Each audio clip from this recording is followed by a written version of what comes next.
Kaya yung JCM, hindi natin ito kinokompetisyon. Sa Wawa, pinagtatawanan tayo. Okay, noon, pinagtatawanan nyo kami. Noon. Kasi we start pioneering, zero. Walang jack, walang drum set, walang tender, walang LCD, walang laptop. Kaya piliin nyo na ang sumunod at maglingkod. Amen? Sabi ko nga sa inyo, sa mundong ito, ano sabi sa survey, sa DCS, 10 million Filipinos, 5,000 and newly graduates, 5 million and newly graduates of 5 million, no work, no job. Because of recession. Pero sa atin, walang recession. Amen po ba? Maglingkod ka sa Diyos. Kailangan ng Diyos ang manggagawa. Amen po ba? Kaya here, we pray for many pastors, evangelists, missionaries, workers, supporters, businessmen, businesswomen for the glory of God. Amen po ba? Hallelujah. Kaya ako hindi ako nakatingin sa nakikita. Kung tumingin tayo sa nakikita, naku, wala na tayong mararating. Buhay ko, Church sa Wawa, ano mararating niya? Pag may bagyo, high tide, walang samba. Bahay. Pasok yung church. Pero hindi ako doon tumingin. Tapos may mga denominasyon, mayroong TV ministry, may radio, puntahan sila doon. Alam nyo, ang lagi kong pinupuntahan. Hindi ako pupunta kanino mga tao. Hindi ako lumalapit sa kanino mga tao. Lumalapit ako sa Lord sa pamamagitan ng panalangin. May pananampalataya na lahat ay walang imposible. Palakpakan po natin ang Panginoon. Okay? Kaya pipiliin nyo. Alam nyo, itong mga kabataan na ito, mapalad kayo ha. Kasi ako at the age of 13, wala akong sa Panginoon eh. Ang pamilya namin, Katoliko,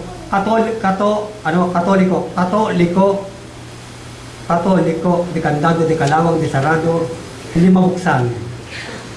Pero thank God, may nag-share sa akin ng Bible study. Kasi at the age of 13, dead God, ang buhay namin, bankrupt. Wala, isang squatter, nag-aaway kami ng, alam niyo ito, may ako ng patawad sa nanay ko. Sabi ko nga, kung pipili ako ng nanay, magulang, hindi kayo pipiliin ko. Kasi gusto ko mag-aral, hindi ako nakapag-aral.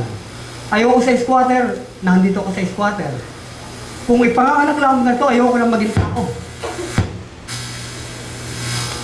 Sabi ko sa nanay ko, nasaktan ko masyado ang nanay ko.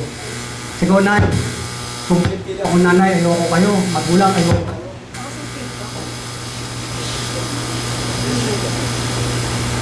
Kaya at the age of 13,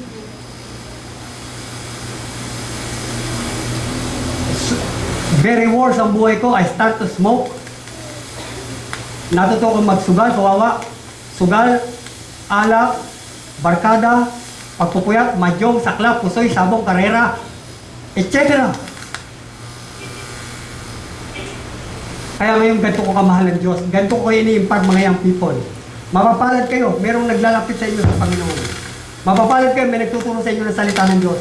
Mapapalad kayo, merong nagme-mentor sa inyo. Amen po ba? At 13 up to 30-year-old, 17 years of darkest life. Nakulong ako dyan sa Nabotas, nakulong ako sa Pasay. Nanununtok ako ng pulis. Kasama ko ngayon, mga patay na lahat. Almost.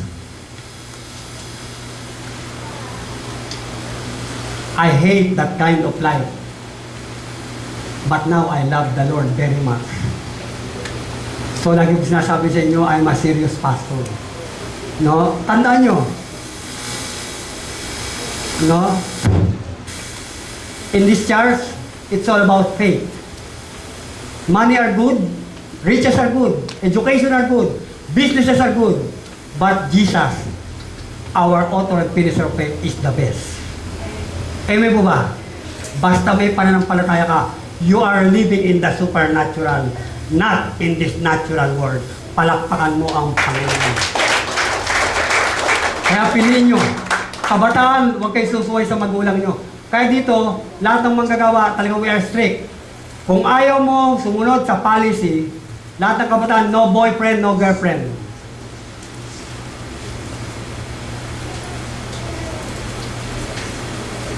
Till you have graduated and you have a stable job, and you are praying for a Christian mature partner, then go.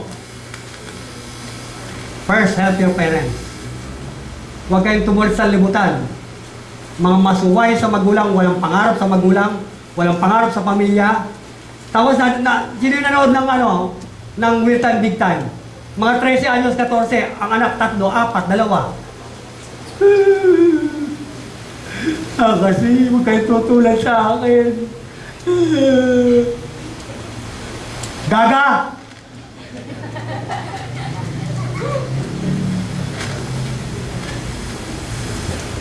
Kaya dito, piliin mo. Matigas ang ulo mo ay sumunod sa policy. Hindi naman mawawala ang babae na andyan lang yan. Asawa na andyan lang yan, madali yan, parang kanin yan. Emi mo ba?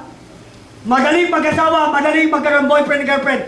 Mahirap yung nga.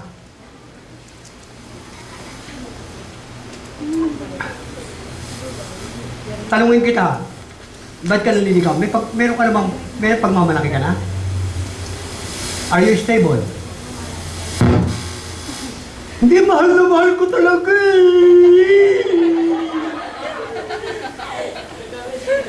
Hindi nakakabusog yung pagmamahal.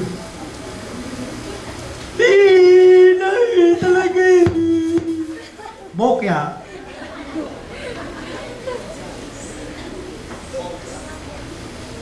Kung nagtapos ka, katulad ng mga anak ko, 30, 27, 24, tinulak na lang namin yung panganay namin.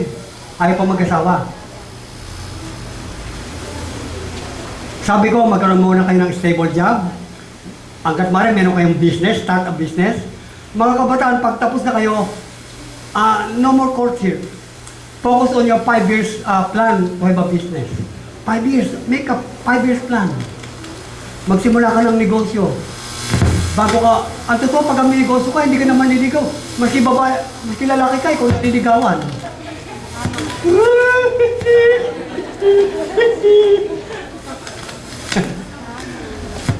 Ay nako.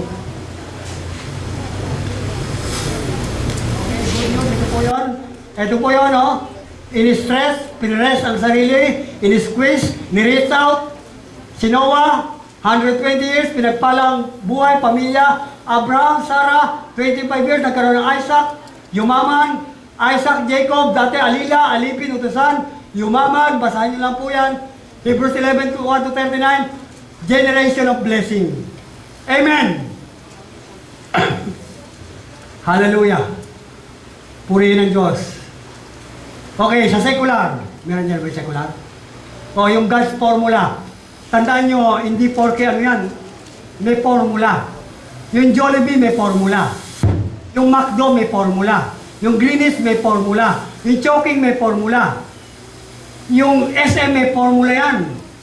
May mga formula yan. No? Ang formula ng Diyos, 7 God's formula, yon, obedience, faith with works, trust, prayer, humility, faithful giving, and service to God. Pagka yan ginawa nyo po, tandaan nyo, hindi po sinungaling ang Diyos. Maski parang ng recession, sa inyo magtataka ka, no lack, no recession, puro provision. God will provide. God will provide. God will provide! Hallelujah. Magtataka ka nga eh. Maski ng mga unbeliever, gagamitin sa'yo. Hindi lang may believer. Maski unbeliever, magpapadala sa'yo ang Diyos ng uwak. Magpapadala ng pero. Magbubuksan ng langit. Papaulay ng mana, pugo, pipino. Pakwan, karne, tubig. Amen po ba? Amen po ba? Because nothing is impossible. Ako nga yung kapitbahay namin, ang believer eh. Masyadong concern sa akin. Totoo na yung bago lang Toyota Avanza, gusto niya, lagi akong sasakay. Tapos pinagagamit sa akin. Kaya mo siya nagtatampo sa akin yun eh. Katulad nung nadala ko sa ospital si baby. Sabi, bakit ganoon man si kuya? Eh, nandiyan naman yung sasakyan, bakit nag-tricycle pa kayo? Tapos nakita niya, inuubo ko, pinadala na ko nung, kasi may kapatid siya sa Singapore. No? Yung honey orange. Sabi mo kay kuya, wag Huwag siyang mag-antibiotic. Dala-dala ko ngayon. From Singapore. Unbeliever po siya. Pero na-amaze ka. May mga ginagamit sa iyo ang Diyos. Maski di mananampalataya. Maski uwa. Maski pero. Maski Nebuchadnezzar. Kayang-kayang gawin sa iyo. Kung meron kang 7 God's formula. Masunurin ka sa Diyos. Nananampalataya ka ng may gawa. May pagtitiwala. Lagi kang nananalangin. Lagi kang may papakumbaba. Laging tapat ka sa pagbibigay. Many or little blessing. At laging ang puso mo, gusto mo maglingkod, maglingkod, maglingkod, maglingkod habang nabubuhay sa Panginoon. Amen! Ma-amaze ka. Si Daddy Giting, ginamit sa atin dito, di ba? Wala akong pasasalamat for the glory of God. Si Pastor Lester. Dahil kung di dahil sa kanila, wala tayong sa lugar na ito. Nandun pa rin tayo sa squatter. Pinagtatawanan tayo. Kaya yung mga nawiwin kong taga-Dampalit, nakakotse, mga architect, businessman, yung isang grupo ng El Shaddai na convert po ng Panginoon through our mission. Architect, may mga businesses, ngayon, pupunta sa Wawa, nakakotse, nakapera, hindi tumagal eh. Sino ba naman tatagal doon? Kaya ngayon we are praying for a strategic place. We are praying for an excellent ministry. Amen po ba? Amen po ba? Hallelujah. Ang prinsipyo ng church na ito, kailangan mas maganda ang bahay ng Diyos kaysa bahay natin. Amen! That was my principle. Kaya bago kami binigyan ng bahay, talagang alam na, God knows. God knows my heart. God knows each and every one of us. Okay, yan po yung formula. Hallelujah. Next. Sabi yan, pay the price before you receive the price. Bayaran mo muna yung halaga bago mo tanggapin ang gantimpala. Pay now and enjoy later. Relax, stress later. No pain, no gain, no cross, no Christ. Kailangan po, merong, ano mo muna, i-apply mo muna yung 7 God's formula. Bayaran mo ng pagsunod, bayaran mo ng pananampalataya, bayaran mo ng katapatan, bayaran mo ng pagpapakumbaba, bayaran mo ng pagtitiwala, bayaran mo ng panalangin, bayaran mo ng paglilingkod ng buong puso. And you will receive the prize. Ang pastor niyo po, 20 plus years. I got born again 1984. Until now, no lukewarm spirit. With blessing, without blessing, with trials, without trials, in health or in sickness, no lukewarm spirit. At ang nag-uutos sa akin, Holy Spirit, hindi na kayo. Akala nyo ba? Kasi pwede naman ako hindi mag-pray ng mega church. Pwede naman hindi tayo Great Commission Church. Traditional church lang, nandiyan kayo, bigyan nyo ko alawas, that's it. Pero I was full of passion and compassion. I'm ready to die for the calling of God. Amen? Amen mo ba? 28 years na ako ngayon. 1984. Sabihin nyo, 28 years na pala ako hindi kumakain ng breakfast. Pero buhay pa. Buhay ba? Buhay! Buhay! Buhay!